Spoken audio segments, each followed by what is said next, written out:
You know what? It's going to be a gorgeous, gorgeous weekend coming up in your 7-day forecast. Beautiful sunshine, dry air in place, and this could be one of the longest dry streaks this year in Boston. Starting today, it might actually go all the way out till the end of the month, maybe even beyond that. April 13th through the 18th, we had 6 days in August, and in February, we had 8 dry days in Boston. The drought monitor, things are becoming a little interesting here these last couple of weeks since we now have a rainfall deficit a little bit.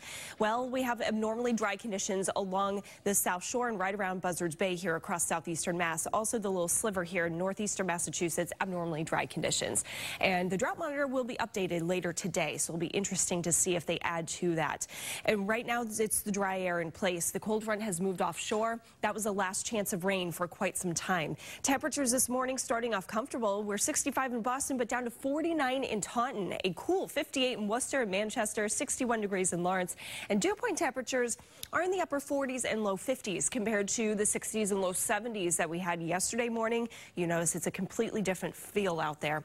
At the beach today, little on the cool side, 76 degrees, but still pleasant to sit out there and enjoy the view on the water. Water temp 67 to 74, and that low tide just after 7:30 this morning.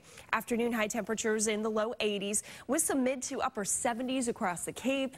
Nantucket 74, gorgeous weather overnight tonight, again dipping into the 50s for some spots, and wouldn't be surprised if we saw some communities in the upper 40s.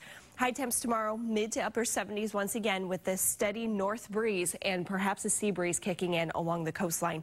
Your weekend, as you plan ahead here, it's a go for any plans you have outdoors. Saturday, 75, and Sunday, 73 degrees. And by the way, the humidity stays low even into the start of next week. Monday's high, 74, Tuesday, 76, and Wednesday, let's keep it going, shall we? High of 73.